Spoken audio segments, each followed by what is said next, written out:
Alright, watching this live here. Very exciting. 10 minutes until this reveal is gonna happen. I mean, somehow they already released a trailer for it already for the next DLC, which is Shadowfall. Like 15 minutes ago, Shadowkeep I mean, not Shadowfall. 10 minutes ago, they watched the trailer. I watched the trailer. So they might show it again, to be honest, which is interesting. But I don't know why they showed it early though, which is kind of weird. It's very, very weird for sure. But we'll see, I guess, on how it goes. I don't have an idea of what they're also gonna show. Everyone's guessing, of course, crossplay and cross-platform, and Destiny 2 being free to play. So those are the 4 big news right now: Shadowfall, the new DLC, free to play, cross-play, or also cross-save. So curious to see how it goes, I guess. But we got 8 minutes here before it starts, and we're gonna figure it out, I guess. Hopefully I don't lag. Hoping I don't lag. If I do lag, then I know how to fix it. Just gotta take some time to try and fix it though. We'll see.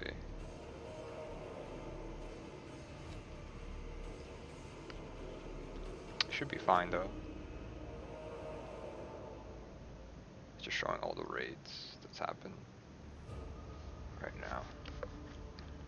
With that chat, that is Twitch chat. I like watching Twitch chat as well as watching reveals because I like to see the reaction of people, basically. So we're gonna watch. That's just like how I usually watch reveals.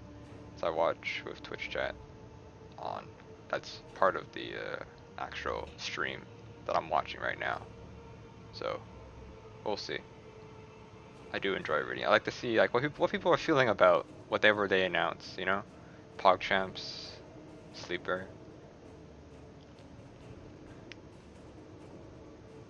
That's just like my favorite thing to do.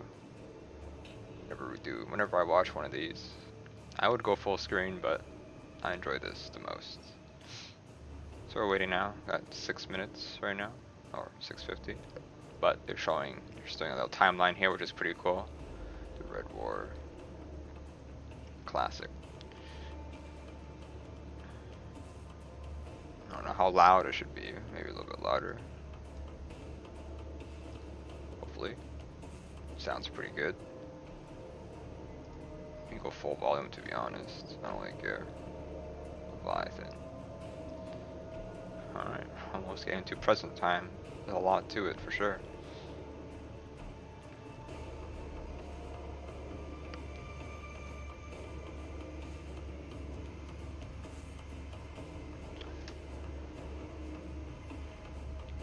So yeah, hello. So yeah, the game might be free to play. They might announce that today, so we're excited to see that for sure. If it's gonna be free to play or not. If so, then that's pretty exciting. I mean, I own the game, but I mean, you know, I'll bring more people to the game, which is nice. If there's cross-play as well, then like obviously that brings more people because they have their old accounts and they want to bring it to PC because like playing on the console sucks. The load times capped at 30 FPS is literally impossible. Not impossible to play, but it's just very annoying to play Destiny 2 on console. It's just super slow. Everybody has nice, good PCs nowadays, so like if there's cross save, then you can just transfer your console account. Not only face reveal. We've done face cams before. Nothing too special. You can check my old videos. We've done it before. Even show escalation protocol too. I don't do it often. It's like the reason why I don't do face cam often, like when I just play regular games, just because there's no point. I mean, you gotta set up, you know. Setting up, it's not fun, of course. And I just wanna, you know, just relax and just play, you know. I don't have to turn on my face cam every single time. So, I don't know. We'll see how it goes right now. Whisper the Worm. It's a pretty good quest. And after this, if you're watching this, this is really important to me, and I love to. I enjoy reveals a lot. So after this, we'll probably play some. But right now, we're just gonna. This is our. We enjoy this a lot.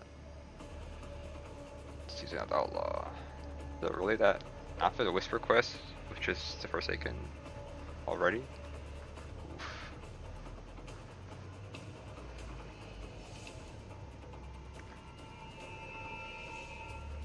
Ah, yes. Gambit? The Gambit didn't come out. Yeah, Gambit? No, we got Gambit killed on the same day. Did not? I don't know if I should pay attention to the dates right now. I don't even know.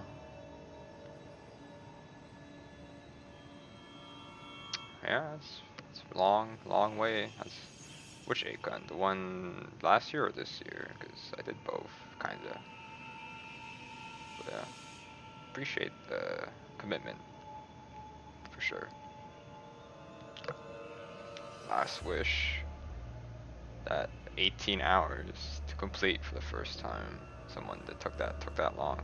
Ah yes, Shadow Throne is a pretty good activity. I love the dungeon. I should do it today, not today, but do it for some powerful drops. But I'm solo right now. But Park Champ on that. Oh yeah, and Destiny 2 might come on Steam. So that's the one big news as well. Steam instead of Blizzard. But it can't really. I don't know how that works, to be honest. If you already have an account on Blizzard.net, we'll see. We can have 2 accounts: a Steam free-to-play account and then a Blizzard one, I guess. Pasta or pizza? I've seen this question before. More for the laziness, people will probably go for pizza. But pasta has a lot more variety than pizza. Like, there's so many types of pasta. Eat it with, or eat it. I don't know. It's not that bad. You also do a lot of pizza, I guess, too. But pasta's got a lot of stuff, a lot of ways to cook it, a lot of ways to prepare it, a lot of different recipes. Could probably make pasta pizza, to be honest, and have it both at the same time. I think that works out, right?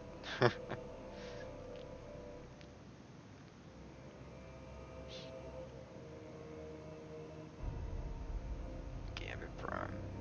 How old I am? Well, that's mainly a secret most of the time, so. Just old enough, I guess. Or old, I don't know. Not that old, but I don't look that old sometimes.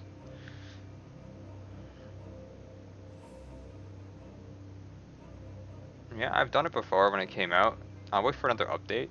I mean, I did update it recently, but we'll probably play it again when it updates again. Because we can play pretty much, not everything, but a decent amount, for sure. But I think we're gonna play probably, usually on Thursdays, we check out the developer events. Yeah, but that's not my age. I get that, yeah, no. Appreciate it. I look that young sometimes. Maybe it's just a camera, but yeah. I don't look like my age, I guess you could say. There we go. 20 more seconds here. Hopefully they're not late, you know. Be on time, Bungie. Come on. Let's see. Here we go. Chat's going crazy. No slow mode. Ready for that.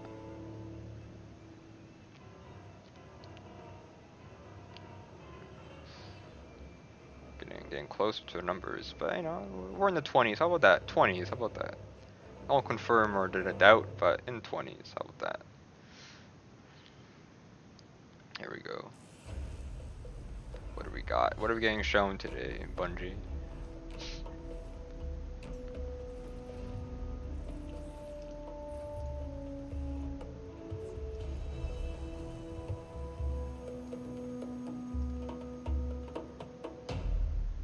Alright. Hello. Let's see. Ah, Luke Smith, a classic. Not Good morning, 25. everyone. I'm Luke. That's way too old. And I'm Mark, and we're coming here Say live early 20s. How from about Bungie that? Studios. You know, yeah. It is. If you've been on the internet the last few days, it is the leakiest shit on the internet. It's true. So what we've got today, we've got a cool show lined up for you. Behind us, you can see Dado getting ready. Dado, Ben, and Catherine. We're going to talk about Destiny 2 Shadowkeep, which is the next chapter coming out this fall. But first, let's take a look at it. Alright, so I've seen this trailer already. So it's Destiny 2 reveal trailer for next year. The future I've seen this already. always brings us No, it's the back early 20s. to the past. Can you feel them? I can still hear their voices. Their endless torment reshapes our moon. Nightmares now stalk the surface. Walking shadows, seeking vengeance. Our old fears, they rise again.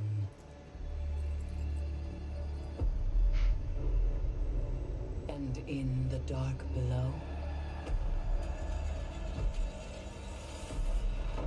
something wicked has awakened.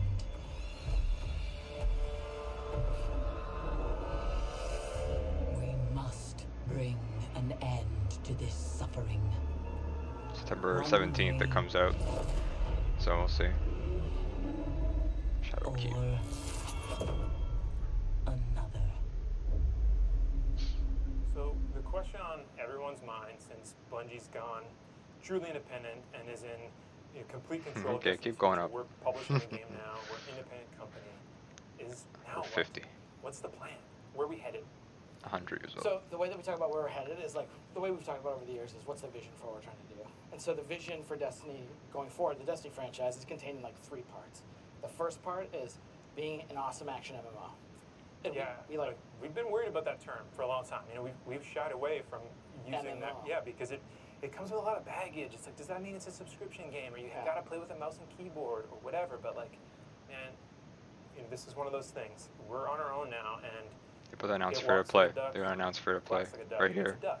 Like we can accept the fact that this is what the game There's is. like duck emojis out in the chat right now. But like when we say MMO, we don't mean like subscriptions. We don't They're mean gonna say free we to don't mean play. subscriptions. We do mean 2 things. The first part where we're lacking right now, and we've like been getting better. Forsaken certainly adds to it, is improving the RPG.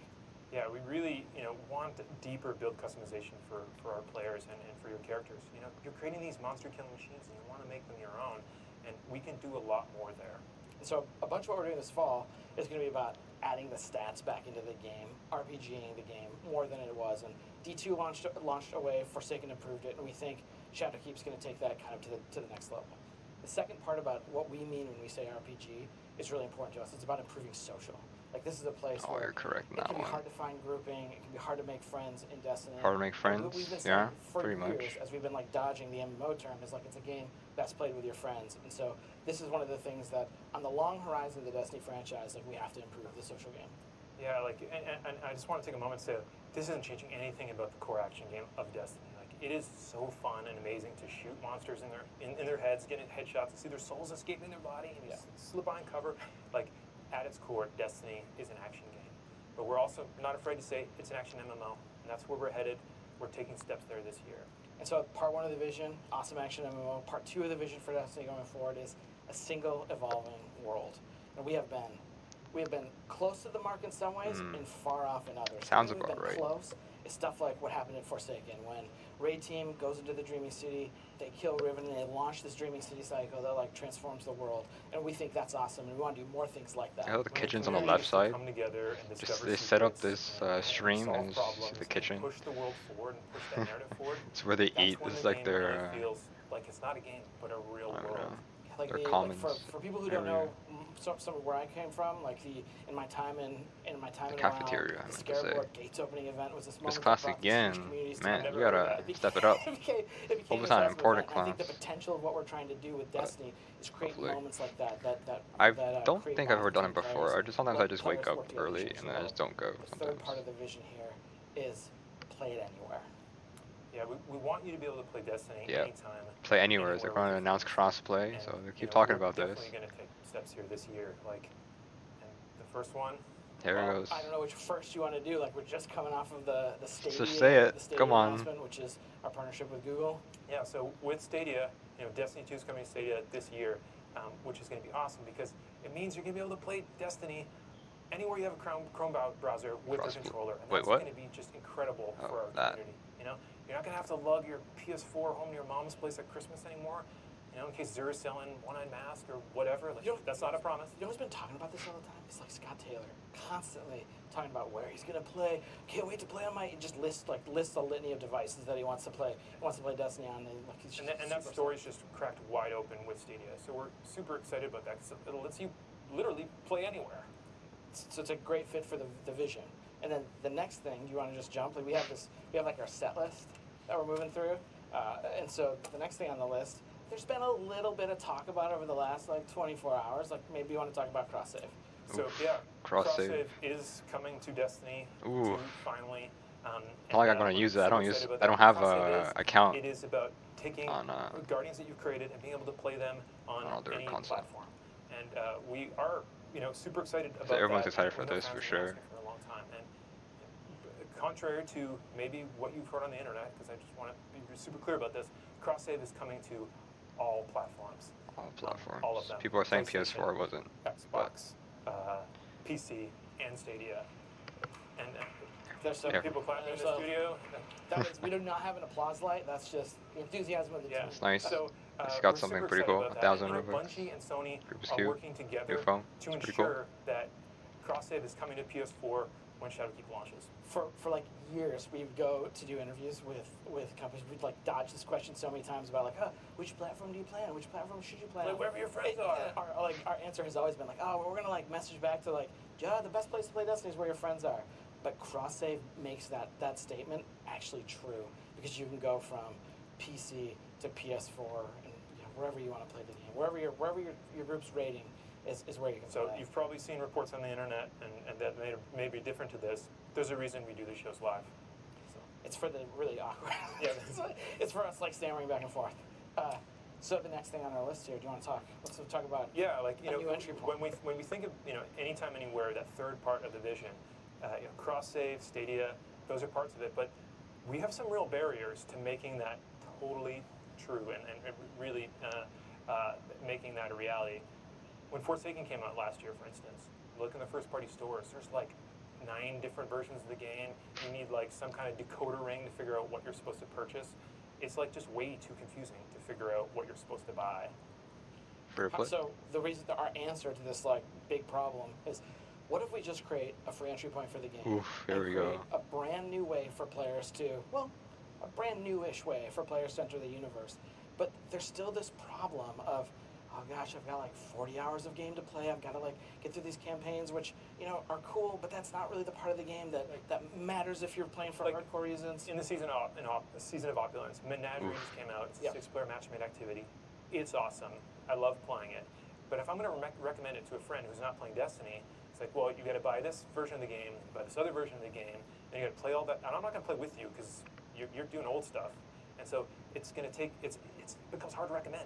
So we need to fix that. So the answer to this problem is New Light, where once you enter New Light, in 10, 15, 20 minutes, you will now arrive at the part of the game that matters to you and your friends, where you're like jumping into Gambit, Crucible, etc. This is about crushing the barriers between friends and making it a game where you're like, there's something awesome happening in Destiny. I'm going to go check it out. And New Light's totally free.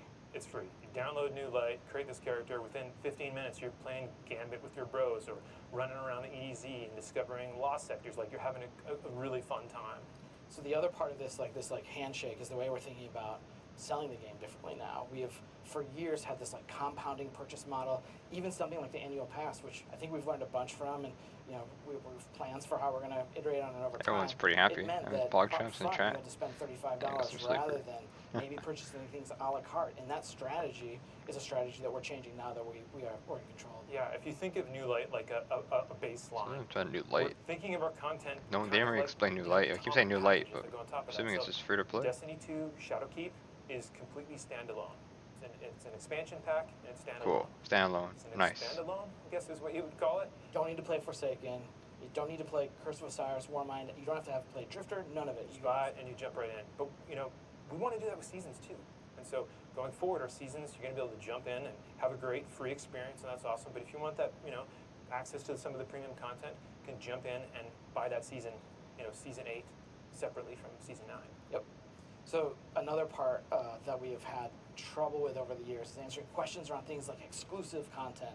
We have had exclusive activities, exclusive weapons. Still don't know what about New things Light like for this, it. and those Don't things know. I fall don't understand into it. that second part of the It's just business, free to which is play, I the guess. evolving world. So going forward and beginning this fall, Single community of players where everyone can be together, but you're like, well, let's play the Strike. Oh, sorry, I don't have that Strike on my box. so we want to remove those barriers. And now going forward, there's going to be no more exclusive activity content, no exclusive gameplay things like exotic weapons. We're not doing any of that stuff going forward. Yeah. So there's one more thing that I'm going to share before we're done is that this year, Destiny 2 on PC needs to find a new home. So much so Steam. we need to find There we another go. partner.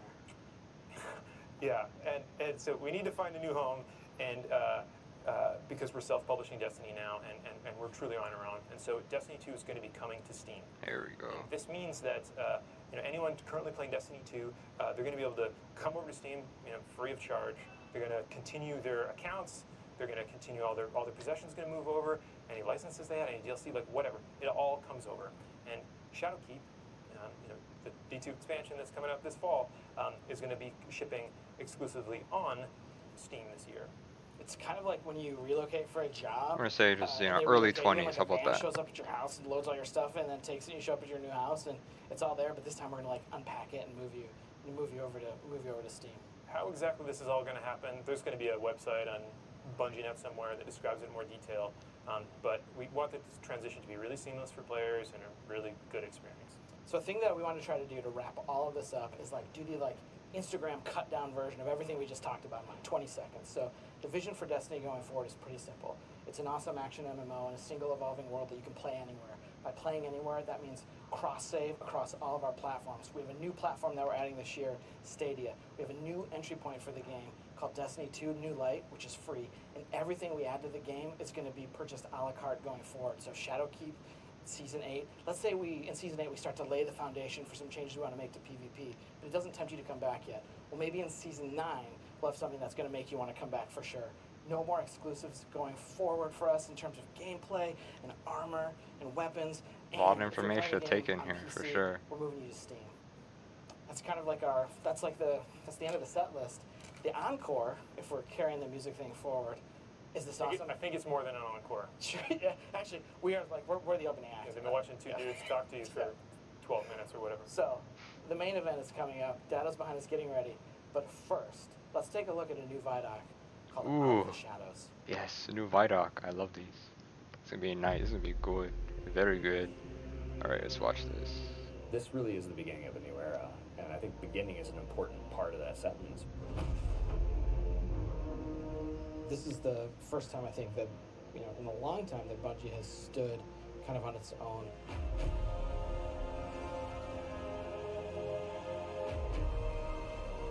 And we're self-publishing. It's a really big deal. Wow. There's a huge opportunity here for us to really make our own decisions. It's a turning point for us. We are in charge of our own destiny. It's empowering and terrifying at the same time. There are only two groups who are going to decide what happens to Destiny next. Bungie and the players who play Destiny.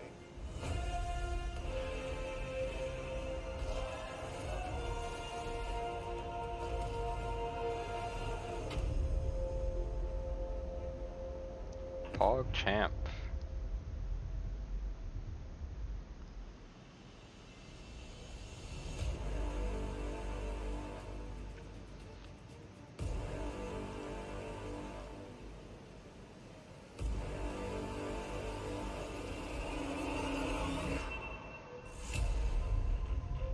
So at its core, Shadowkeep is about returning to the moon.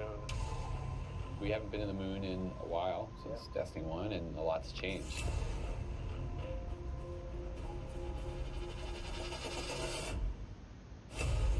When you go back, it isn't exactly what you thought it was. Has to be a new There's enemy, huge new enemy cloud swooped type. into it. There's a weird scarlet fortress, and so the context of the moon has been updated entirely.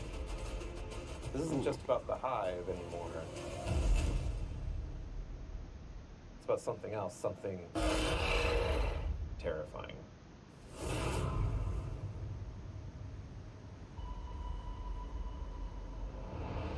The moon this time around is something really scary that is playing on your fear in a way that hasn't happened before. Before it was, oh, it's a big giant thing and it's scary, but now there's actual like some psychological elements to that. How long has it sat in silence, watching us?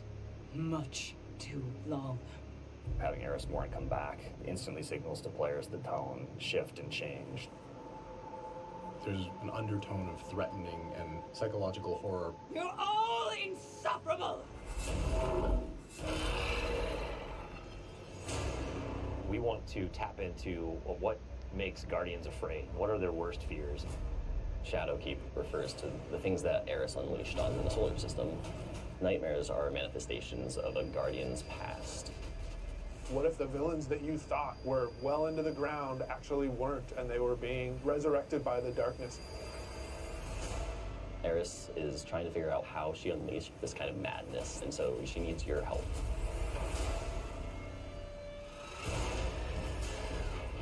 It's really cool looking. You can't just kill them and make them go away. What if you can't do all of the things that you've grown accustomed to doing?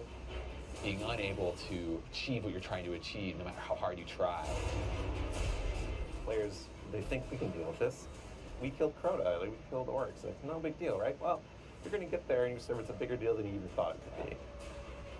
The darkness is actually a lot closer than you realized. Now you know my suffering. Ooh, cutscenes. Hell yeah.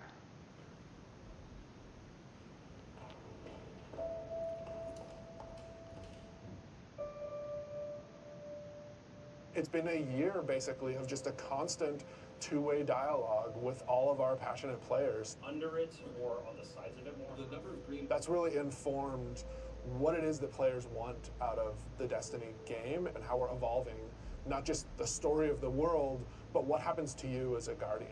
The thing that's supposed to blow you back or whatever, it's related to acceleration. A bunch of the work that we're doing is about adding depth to the character sheet. You know, the teams are thinking about how do we want to evolve armor, get more stats into the game, get more player customization. How can we get the depth of pursuit for how you want to play with this awesome character you've been building now for, you know, some of us 5 years. And like completely new ways of deepening the like character RPG that we all know and love and want to be better.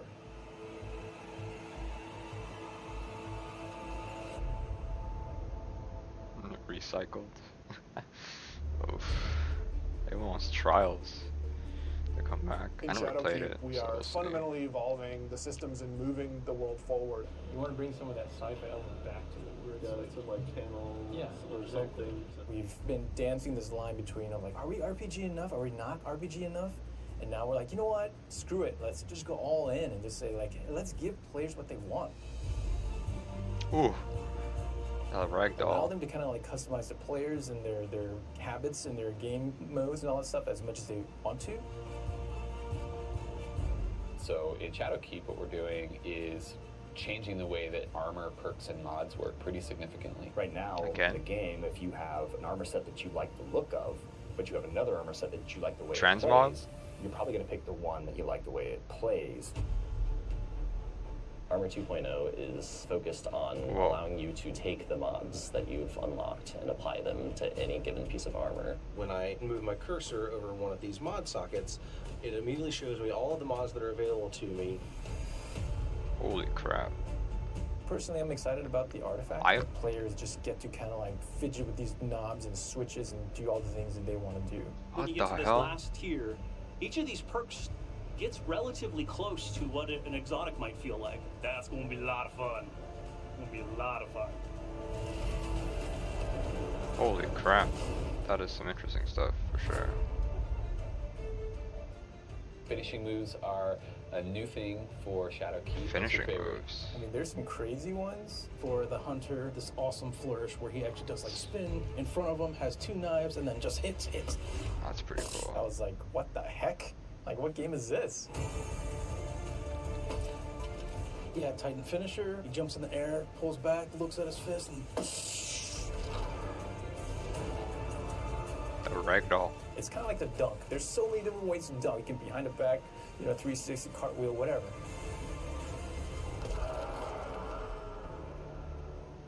Endgame is the game. I mean, everything has been endgame though, so. We're in the playtest lab every More day, endgame. trying to figure out what's good for the game, what do people want, what have they been asking for, trying new ideas.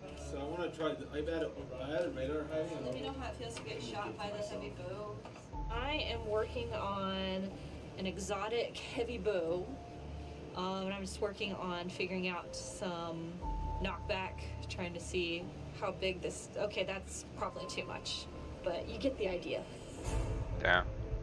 Ooh. This is an exotic trace rifle. Fire it on an enemy and it creates a big old crit spot.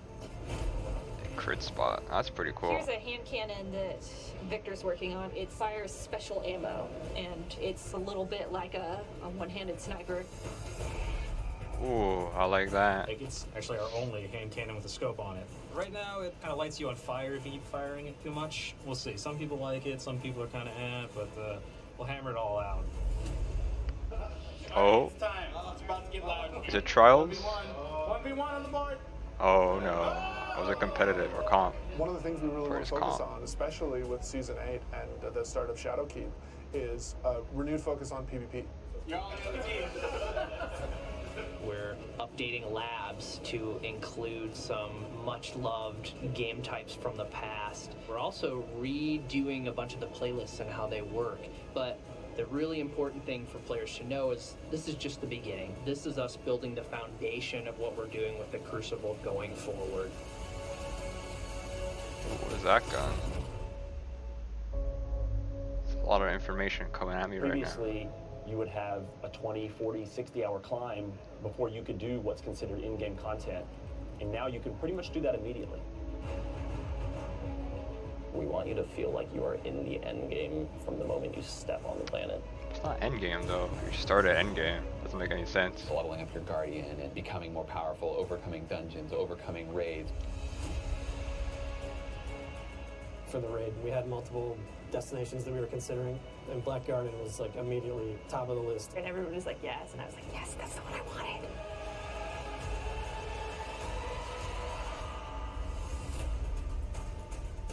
With Forsaken, we started finding more ways for players to customize and personalize their character and differentiate themselves. Shadowkeep's going to push even further in that direction. The word, which is really guiding us in a bunch of ways, is depth. It's about experiential depth. When we look at how we're thinking about the next 3-5 years, it's really important to us. It's cool to have a game that you can invest in with your friends, tweak your monster killing machine and make it 2% better every weekend, doing different things and figuring out how to craft this perfect build that you feel like is your own. Like, that is cool. There's nothing nerdy about it. We're like happy to own that. We're gonna stay on that corner. A lot of information to take right here for sure. A lot of stuff's going on. Breaking down barriers. So I got cross save, I guess. If the game doesn't feel like it's changing to meet the new landscape, just all fall down. Part of our DNA is finding different ways to bring people together. We needed a way to crush the barriers between friends. We all have friends who could play Destiny, who are interested in it, but then we think about recommending it, like, oh man, you're gonna have to play about 40 hours by yourself, and then you gotta pay all this money. I mean, I don't even care about crossplay, but I mean, as we're into the maybe game. we should just play something else, and that can't be the story. Let's see. We need an entry point for your friends to be able to get into Destiny. This is just simply about bringing people together to make it easy for players to enter this universe. There's a new entry point coming out in September called New Light, and New Light is a free-to-download experience. We're going to start off in the same place where Guardians first came into the world. I'm curious what this is. Guardian? Eyes up, Guardian. worked. You're alive. You started in the Cosmodrome.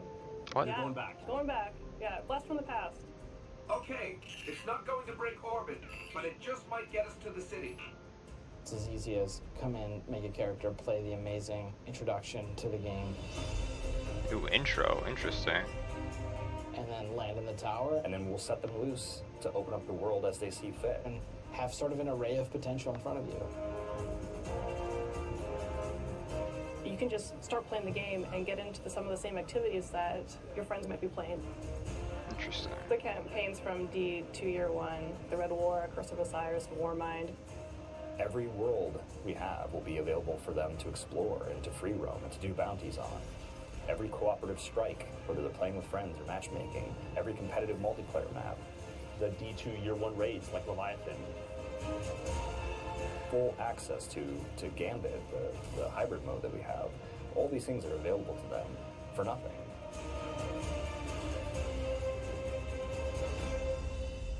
Pretty cool. Pretty cool. We've always said that Destiny is best when you play it with your friends, and we're trying to make it easier. So if your friends who are playing Destiny are on different platforms, we're adding cross saves so that you can move between the different platforms and play wherever your friends are. Not doing Like cross if I'm save, doing playing cross and I want save. to move over to my PC, I should have my character go with me. We want Destiny to meet you wherever you want to play, so that's incredibly important for us. We wanted cross save before we shipped Destiny 2, right? Like a bunch of it was built. We just A lot of stuff couldn't get coming there on for next year, capital or R September reasons. 17. And A lot of many information those I'm reasons taking in have, right now. Disappeared. So we are headed full steam ahead on that, and we got to figure out how we're going to get there and how we're going to give the players what they want.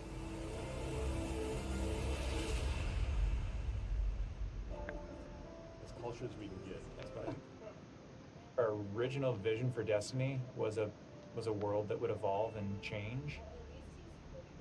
We're leaning really hard into that because we believe that's where the future of Destiny is. It's a long The vid long dog. horizon for Destiny is to become. I can't say it right now. I have to wait until I'm done this. I'll say it. I could find it in chat, maybe. We can completely build Destiny in the vision that we want it to be in. A vision that isn't dictated by a commercial model or a business plan, but our creative vision and what we want to do for our players and what they want us to do with Destiny. We feel like our work isn't done. We have a series of missions that we need to finish before I think we have Destiny in the place that it needs to be, and we're back to, I guess, finish the fight, so to speak.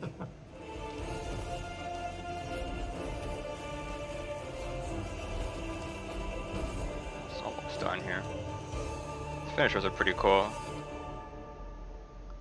Not sure how it works, but got more. Oh no, that's just like, here we go. Welcome, gamers, to the Q&A portion of the stream. Someone's very enthusiastic back there. Q&A. There we go. There's a bunch more enthusiasm. Welcome to the Q&A portion of the stream. If you know who I am, you're probably pretty familiar with me doing Q&A stuff. If you don't know who I am, I'm here to embarrass myself in front of thousands of people for the second time in a week. And I'm also your personal Destiny search engine. Most people just call me Dado. I have a lot of these, by the way. I don't think I have time to read all of them. I'm here. That was really, really loud. I'm here with Ben and Catherine, and we're gonna talk. We're gonna talk a little story action for Shadowkeep. Great. And the first thing I'm gonna start with is Eris evil? Because she's kind of seemed evil, but then at the same time, like not evil, like sort of in a driftery. You guys go watch this. Might as well. Eris is definitely not your sterling like character like Zavala or Ekora. She's more complicated. She's been through a lot. She's this enigmatic, like mysterious character with tons of power. It's always on the edge of every new threat that's coming. And so she's decidedly not evil. Kind of playing Destiny in the background. Feels good, man. What she is the one who's going to take us into a new threat and a new place that we have to actually investigate.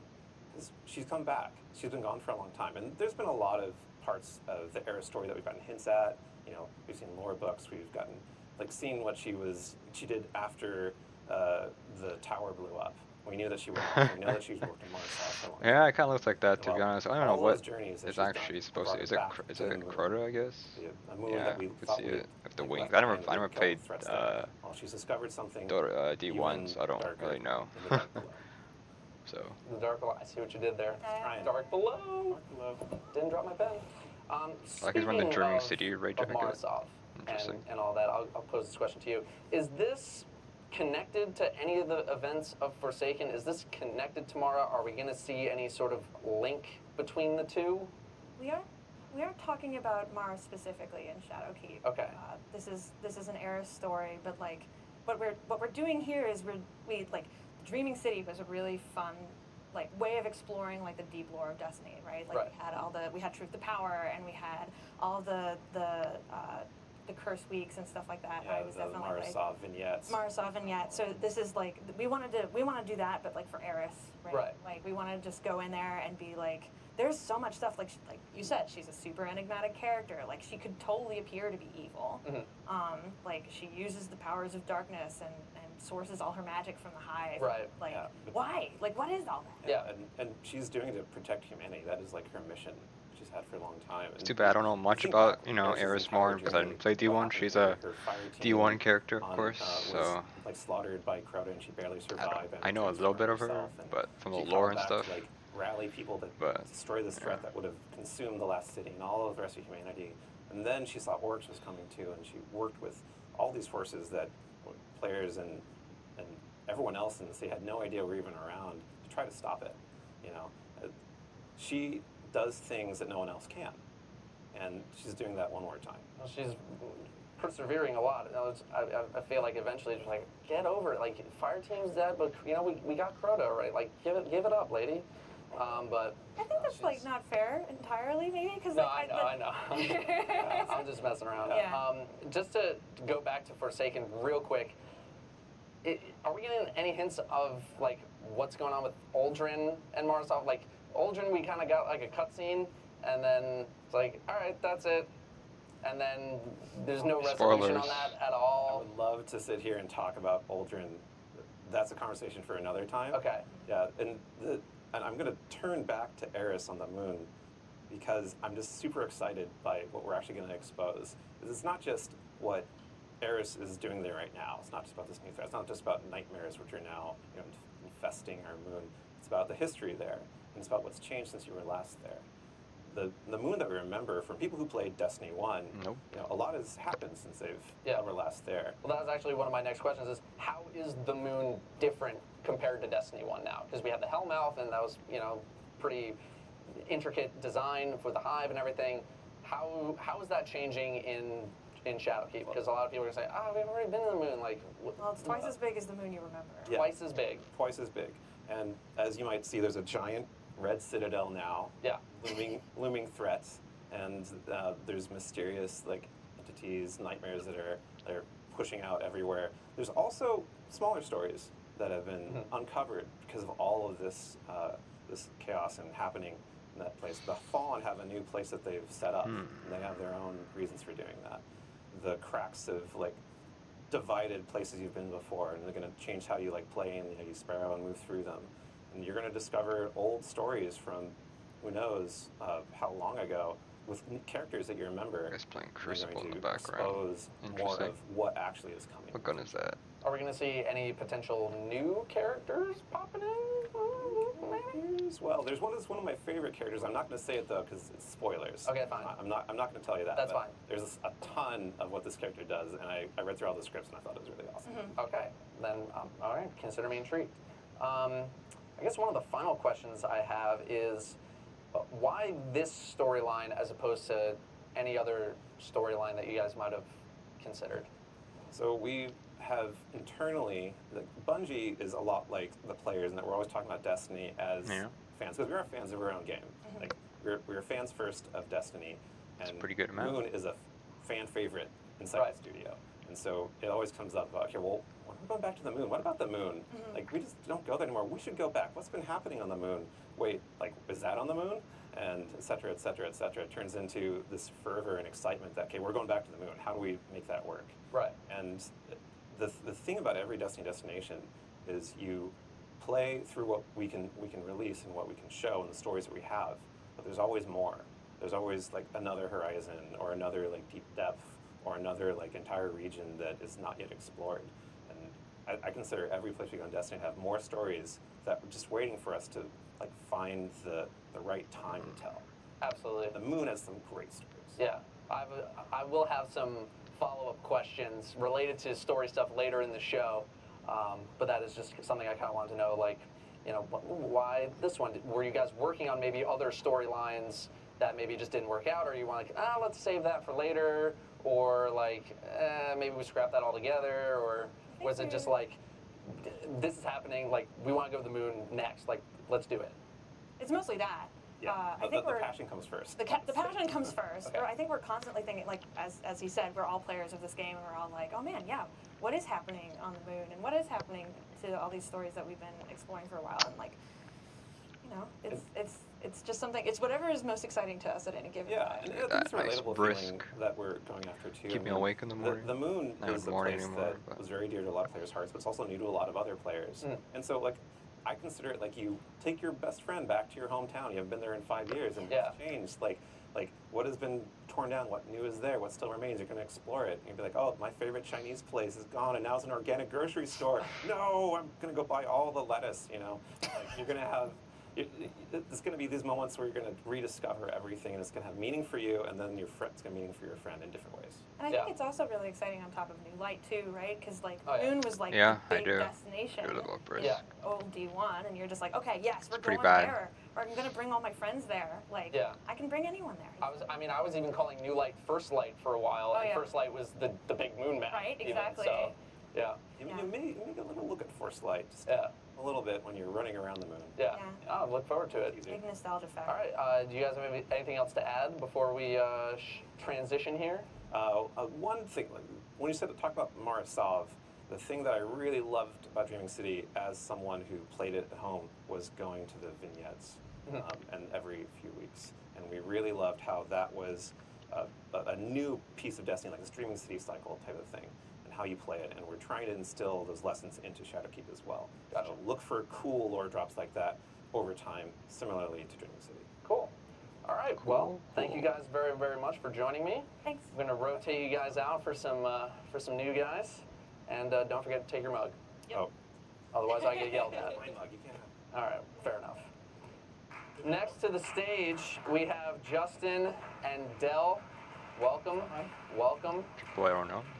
You guys, I have to grill you guys a little bit more than the story guys. The story guys is like, yeah, let's have a fun little intro. But now we're getting into systems and the seasons and that kind of stuff, real nitty gritty. So I got to grill you guys a little bit more. So let's start with Sandbox. Sandbox changes have been limited to approximately once per season.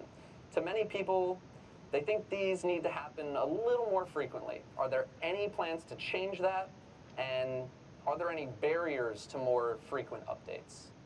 Well, we made the commitment to do a change every season to really look at the sandbox and how it was playing, and so we're going to keep that. Like we keep that. We think that's a good cadence every season. There's like some big update to the sandbox and how it's playing, make you rethink how you're building your monster killing machine. Okay. The real hard part is it takes time to do those balance updates. Like we have to look at data, the team has to get in the play test, we're looking at the community feedback, we're like trying to isolate how we balance it, and it's in a game like Destiny, it's big, so it's not just like balance it for one activity, it's like how do we balance it in strikes, what's the impact over here? And so it takes time, and whenever we're taking time doing that, we're not building content. And so it's just a hard balance for us to find like, hey, what's the right amount of focusing on balancing and tuning, what's the right amount about making new rewards and I mean, pursuits, it's and true, adding it's a depth big we talked game, about so earlier, like, it took a long time, we want for to sure. update some of the systems, and we want to like make the game more interesting and like add more challenge in the game. How do we do that? It's hard to balance those. Okay, that's fair.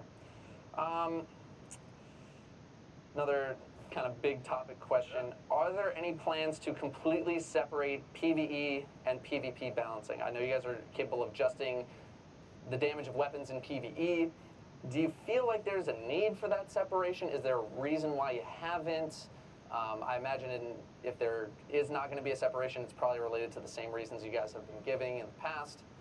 Your thoughts? So a thing that we've always thought was super important for Destiny is that you have a single Guardian with a single kit and set of abilities that you can take everywhere. We give you a bunch of different experience, whether it's like raid experiences or strike experiences or PvP or just more casual like free roam, and that you're the same Guardian playing in the same way.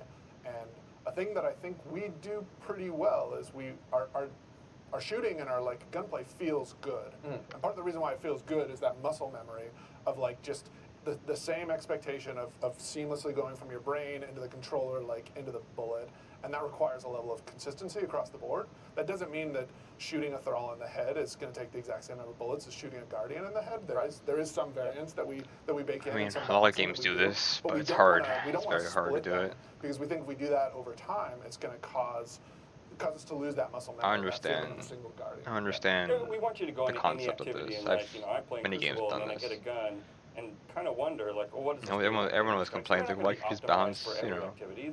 Even to today, each we activity, can but balance I mean, separate parts of they the game want to differently. keep it the We same. want you to build a loadout that's customized to the challenges you're trying to tackle, but we also don't want to go so far that you feel like, oh, I'm just never going to participate in that part of the game. It's not worth it. Okay.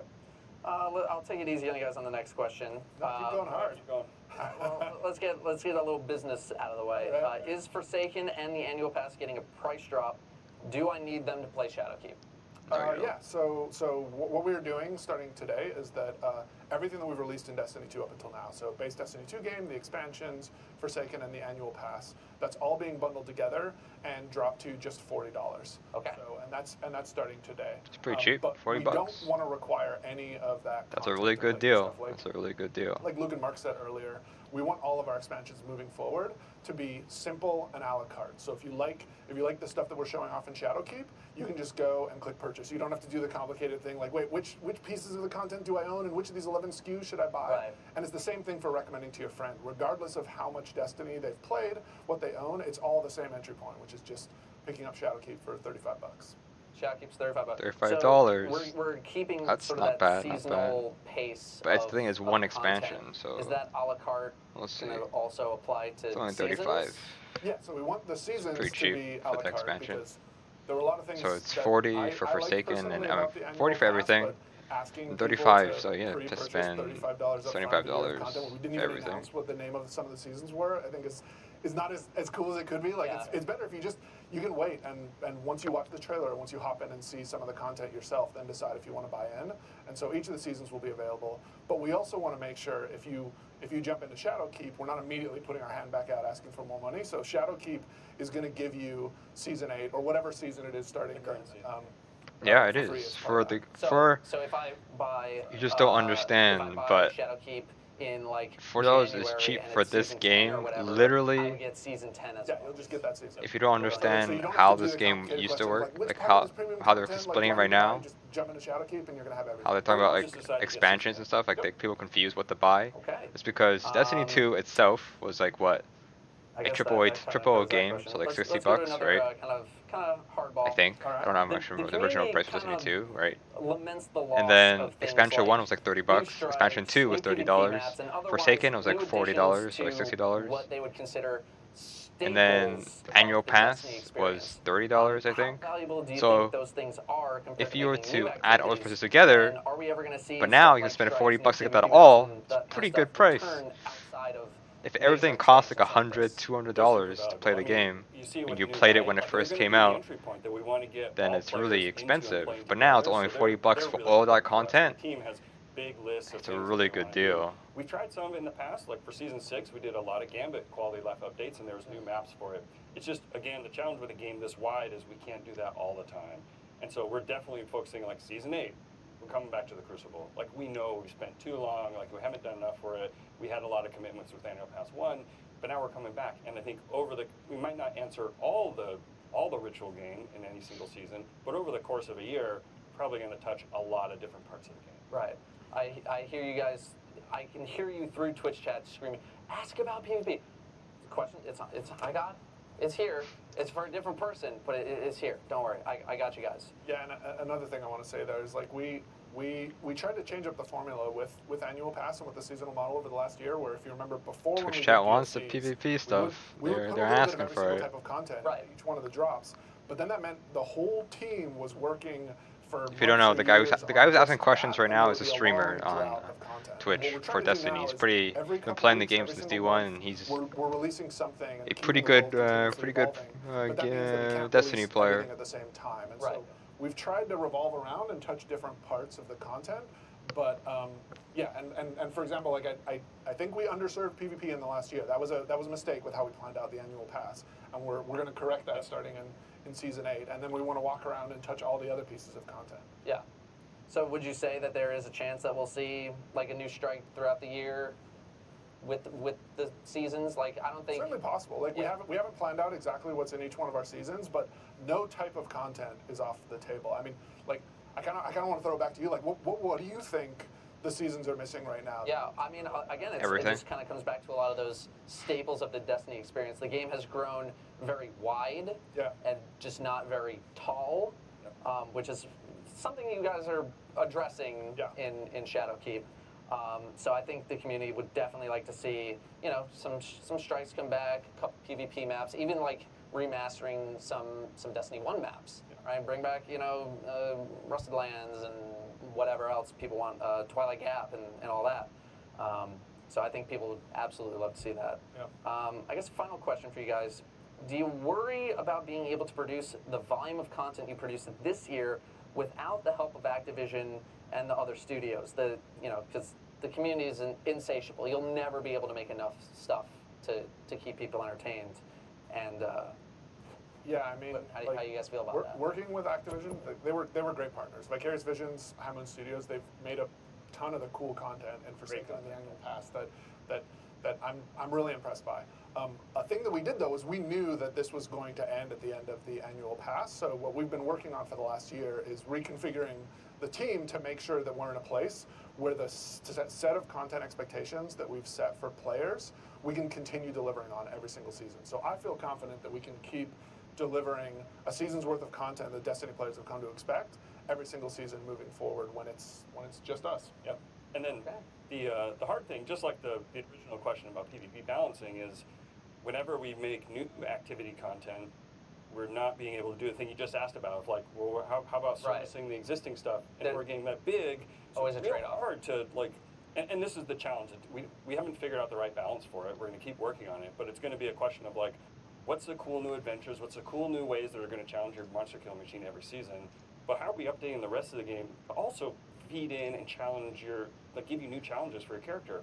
But we have to do that in a way that also is healthy and sustainable for the team. Like it's real hard servicing this big at this cadence. And so, but we want Destiny's going to be around for God, his mic is dying. This team to be excited, to be able to build all that content, come in with fresh ideas, and really be able to His tackle mic some is of these big dying. challenges and make the best experiences. So that's a hard balance. Yeah, because the thing is, like, we have mailing lists inside the studio where people talk about, because with this many people, not everybody knows everything that's going on. And so people are asking, like, hey, is there going to be a strike in the new release? Are you going to go do this quality of life update? Like, we all want to touch all the parts of Destiny as fast as we can, but we also don't want to ask the team to work every single weekend. Like, we want sensible, healthy, like, excited folks in the office, and we're always trying to hold that line, because there's always more stuff to do than we have time for, right? Right. Do you guys have anything else that you want to add before we transition here? No. All good? All right. Well, thank you guys very much for joining me. Thanks. Had How's to grill the you guys a PvP little stuff? bit more. That was good. And we're going to rotate here to two new guests, Koa and Raylene. Welcome to the table. Hello. Excited to be here. Claps all around. Claps. You guys are here to talk about New Light, something that I think a lot of people have wanted for the game, even though they maybe. I'm will actually not be curious about engaging with this. it I don't even. I themselves, still don't just know like a lot of about players. it. Let me Obviously, take a we already look. play the game. Let's but see. everyone for a while has thought, man, they should really make Destiny 2 available for free for a lot of people, because you've done it in the past, right? You've done 3 weeks on Blizzard, and then like, for a month if you have PlayStation Plus, and then maybe there was something. I don't even know if there was anything with Xbox. So, what exactly am I getting access to with New Light, and when do I get access to it? I guess. Yeah, it's really exciting. Just spill it all out for me. Yeah. So for New Light, it's a new entry point for Destiny, right? So what that means is that it's tailored towards new players, but all players can experience it. So if you make a new character, and if you're a veteran player, you'll experience the new light flow. I can't. I have 3 and characters. It's exciting because it's not a trial, right? It's not an expansion. It's not a different part of the game. It is the game. It's Destiny, and it's free, which is very good. Yeah, which is super very good. exciting. Yeah, exactly. And as Raylene said, it's the whole game, right? So it's not just some subsection portion of it. It's the full breadth of content that you get as Destiny players. So you get access to strikes, you get access to all destinations, you get to free roam, you get to look for lost sectors, you get to play all that content that's been out there in the world that you've been playing a ton of, right? Right. For free, which is really cool for us. I think that's a really exciting change. Yeah. And we're happy to have people actually get to experience that content. Yeah. You don't get Forsaken though. Absolutely. Right? I was watching Twitch chat during the Vidoc, and when that came up, I saw a lot of, is this Destiny 1 remastered and blah, blah, blah. Can you just clarify that it is or is not a complete remaster of Destiny 1? No, it is not a remaster. It is not a remaster. It is not a remaster. No. It is like the first mission is, I guess, remastered. Yeah. Right. So you do the first mission like you were playing Destiny 1, and then you're just flown right to the tower. You land, and then I can go do stuff. Yeah. Right. So like, how do I? You said that you would unlock things over time, essentially.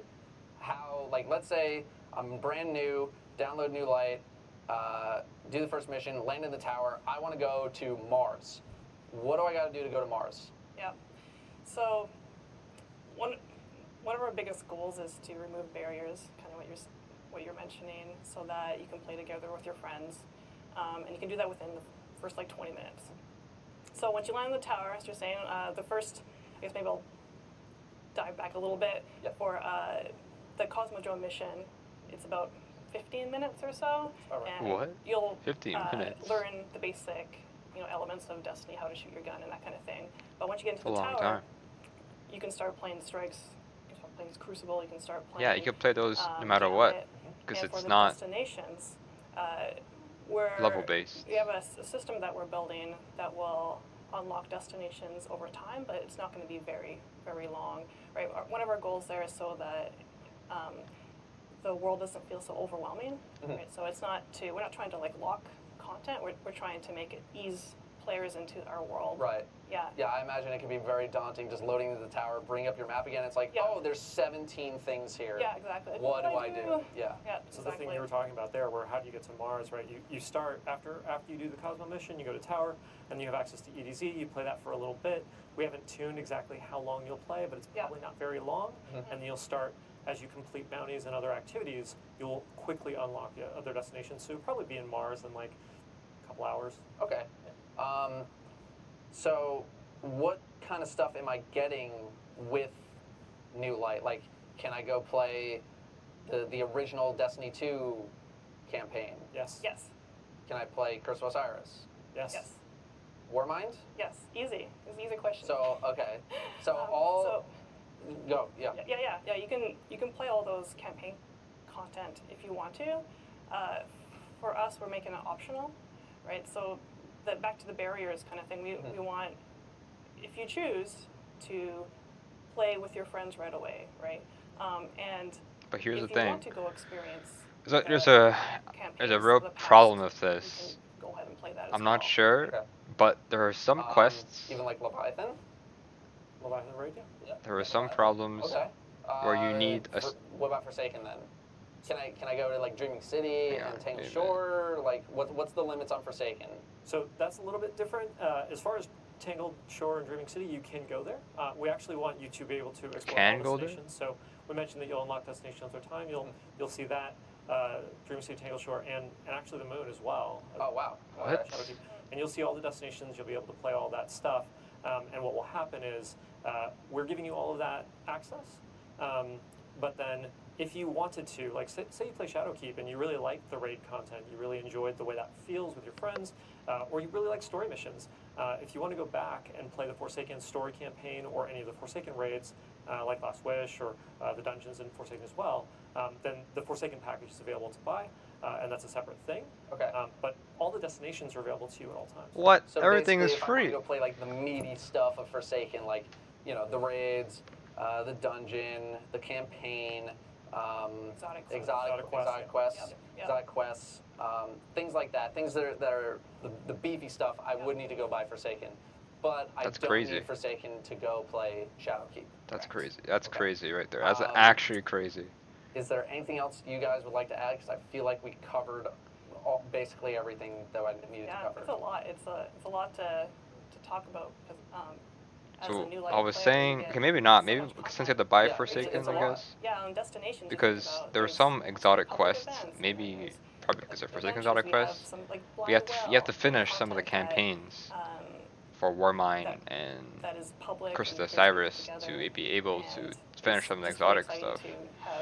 New players come. So I don't know. That's gonna be a problem because there's no progression. You don't have to progress in the story. Yeah, and I think for Warmine and Curse of the Cyrus and Red War. For Destiny 2 to go free in some way for a while, like I guess you could play the game for free up until you don't have to play the story. People, like, it's pretty cool. Level 3s and level 4s running around easy when I'm trying to go do stuff, and that was fun to see as a veteran player, just seeing like a huge new wave of people come in. And when New Light comes out, I'm hoping to see that again.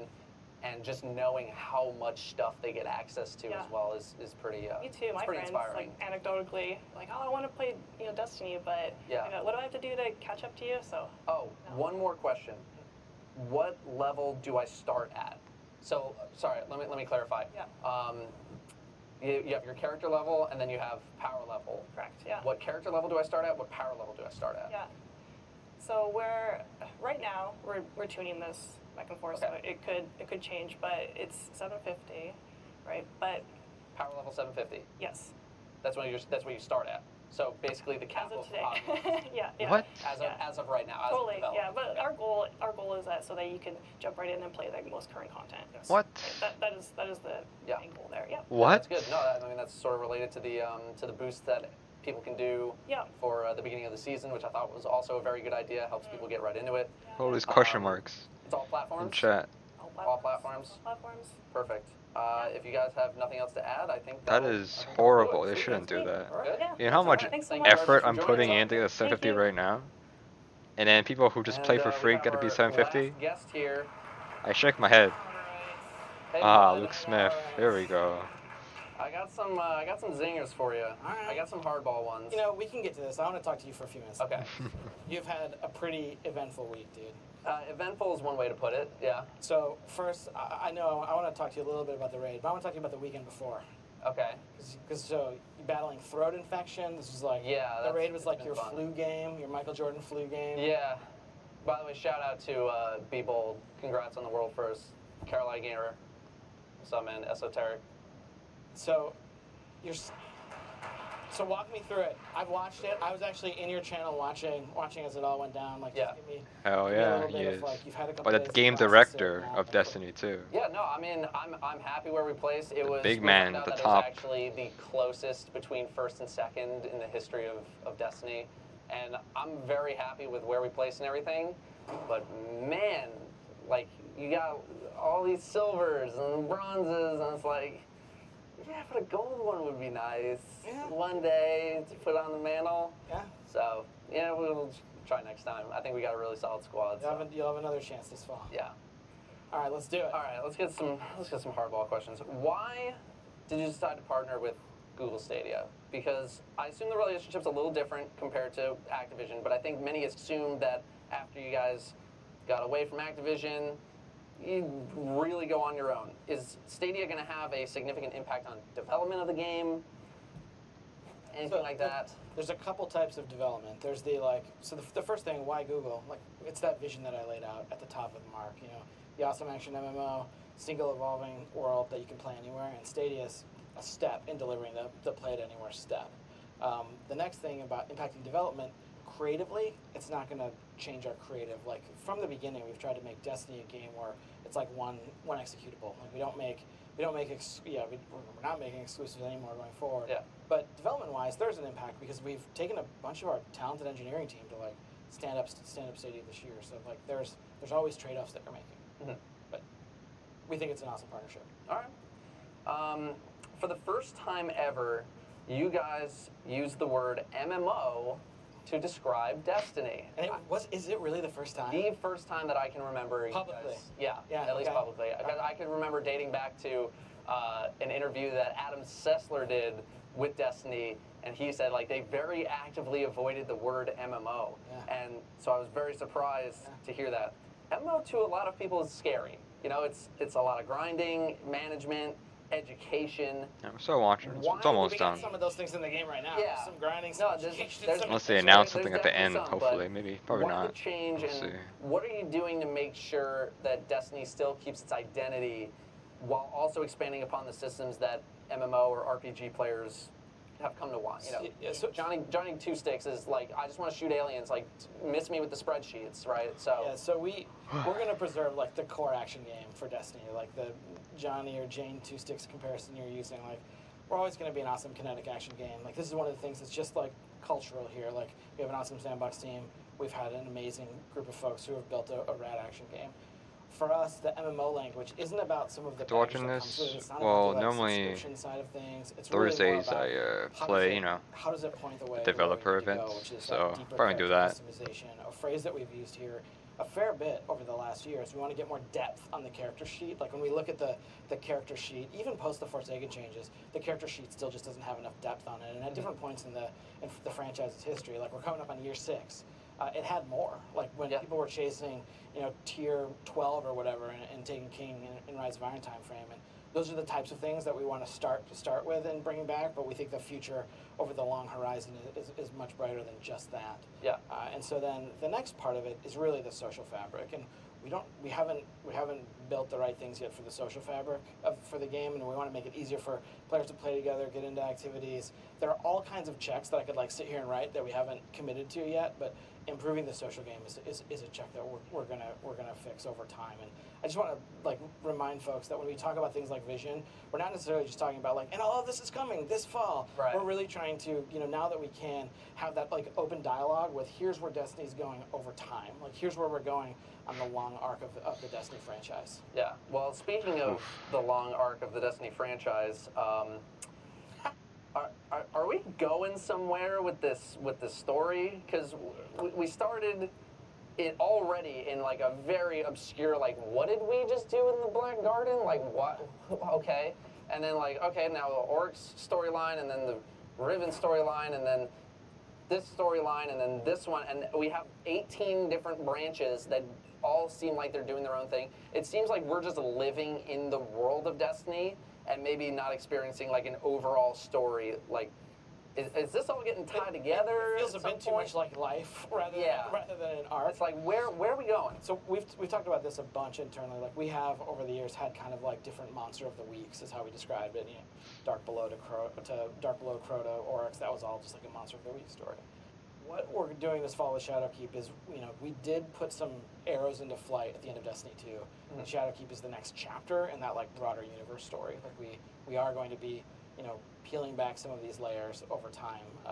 The thing that we're trying to make sure we do, and we haven't always done our best work with this, is feel like the universe is going somewhere. Like people want to feel like what they're doing matters, and that it's heading toward, I don't want to say a resolution or an ending, because I don't think Destiny's heading toward an ending, but heading somewhere where there's going to be change. Right, yeah. Just somewhere where we feel like, oh, okay, this is where that's all going down. This used to be on my list. It is removed, but I'm going to ask it anyway. Trials? Question mark? So the thing we talked about up front is, I'm glad you asked. I think that if you didn't ask about trials, that would have been bad for us.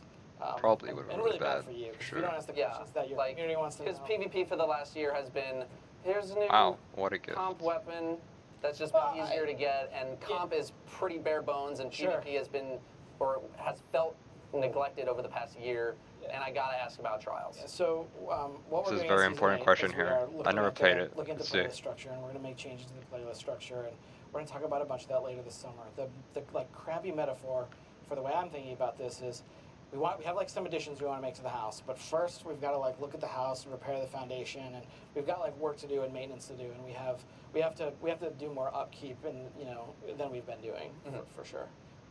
I think that a bunch of when I watched the raid this week, I saw the comp weapons getting a lot of play. So they are certainly motivating acquisition, and they're delivering a power fantasy. I think those things have been pretty cool. And I know that I know people love Trials. I certainly love Trials. There was a debate as to whether or not I should wear one of my now defunct Lighthouse Tour shirts for my friends over at Lab. And I think it's the type of thing that we love it. What we're trying to do with Destiny, and this is gonna tie in. Maybe if you try to decide to ask another question about the moon. What we're trying to do with Destiny going forward, like the total plan, aside from the vision, is we want it to be the ultimate version of the game over time, and that's kind of where we're heading. Okay, but when is it coming out? Got work to do. We got to repair the foundation. Let it be known that I tried. Yeah. Okay. Valiant. All right.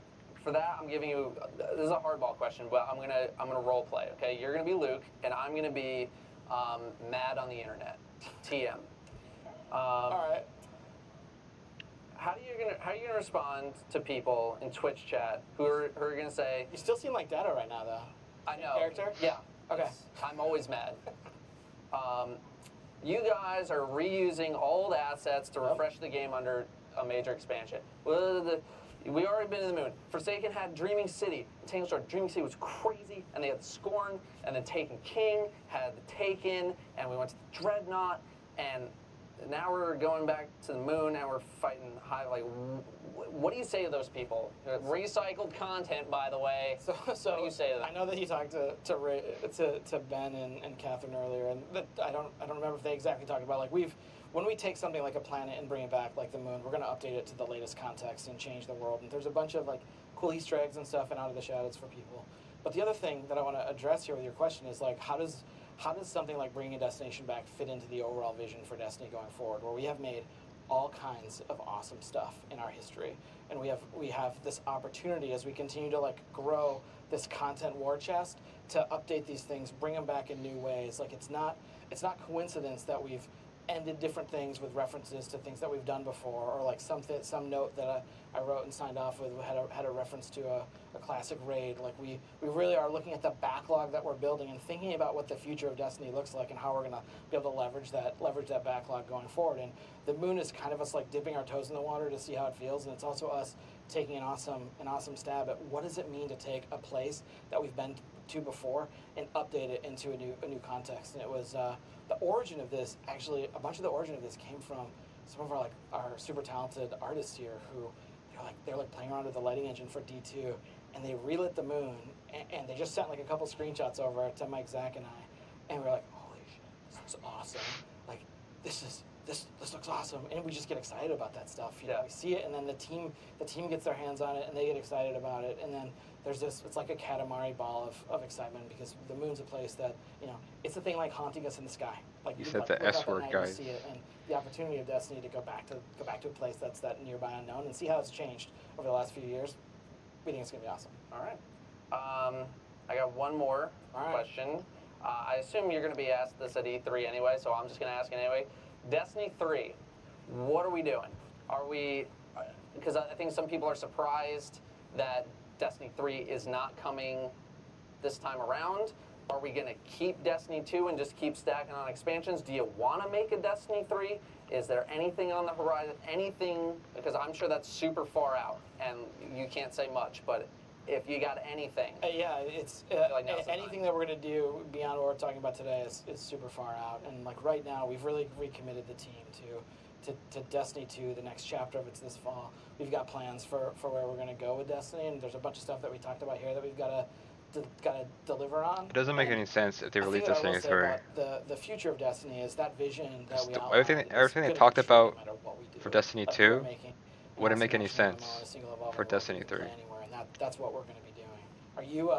Did we exhaust your list? I think we got one or two more, but I don't think we have time to cover them. Yeah, the clock is at 0 and beeping. Yeah, it's angry at me. And so, before we go, there's one last thing I want to talk about, which is behind us is an amazing team. They're not going to shoot. And we only got to look at a few members of the team today and a few members in the Vidocs, but the Bungie team is so much bigger than just the 11 people or so here at the company.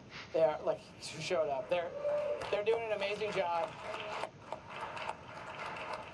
They're doing an amazing job, and they're working so hard. And everyone here loves the game, and we're trying to make the best game that we can. And so I just want to make sure that we acknowledge the team real quick. I want to thank everyone for tuning in. Thank you so much for taking time out of your day to spend it with us. I want to thank Dado coming in.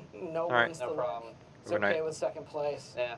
Before we go, we're going to take one last look at the trailer for Shadowkeep. Can I watch it again? I'll watch it again. I don't care. I was gonna watch it again anyways. Looking to the future always brings us back. It's a really cool trailer, for sure. Can you feel them? I can still hear their voices. Their endless torment reshapes our moon. Nightmares now stalk the surface. Walking shadows, seeking vengeance. Our old fears may rise again. And in the dark below, something wicked has awakened.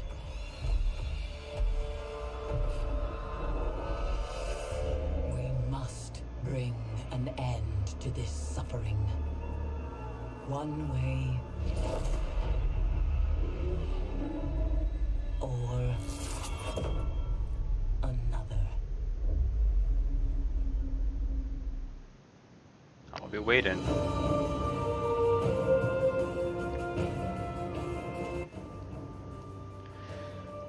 I'll be waiting for that September 17th. We'll be playing that for sure. If I have time, of course, but I probably do. We'll see. It's obviously a long way from now. Considering the DLC just came out 2 days ago, so you know it's still at the beginning of this season. So, and the season lasts for 3 months. So we'll see. The thing is, I'm very interested in this new light thingy where you can play the game for free up until the new DLC with Shadowkeep, but you can't play the story. You can play the new patrol area, the moon area, which is a really interesting way to make the game or make it as like that. I don't like how they made it. I'm not sure. It said it's still not for sure they might do this, but like what they said about the power level of when you make a new light account, you're level 50 and you're 750 power. Right now, the power level was just increased to 750, right? And right now, everyone's grinding to get to 750. Now, it makes sense. Like, people will say, oh, I could just wait till season 8 to come out and I'll be automatically, 750. But here's the thing. The reason why we grind to 750 is to play the content that's available right now and coming in the future. Of course, it was like, oh, I'm just gonna wait, but yes, they're gonna get a free pass to 750 in September, but we have to still play the game if you want to play the game, right? So that's why, yes, by putting a lot of time to grind 750, which takes like 2 weeks maybe, or 2.5 weeks to get to, if it's all luck as well, all RNG. So it's not a bad thing. It's just, tomorrow there's a quest coming out which I'll be playing when it comes out, an exotic quest, and that either be a decent power level. So hopefully we can do it tomorrow. Other than that, for Destiny 2, this has been the stream, and we're gonna play something else after. So I'm gonna end the stream, and then we'll come back in like 5 minutes. We'll play something else. So maybe I'll keep the webcam on. I don't know. It doesn't really matter, to be honest. I don't really care. We can keep it on since I'm prepped for it. But we'll be back in like 5 minutes. So just give me a moment to set up everything, because well, everything's set up for this. So we'll be back.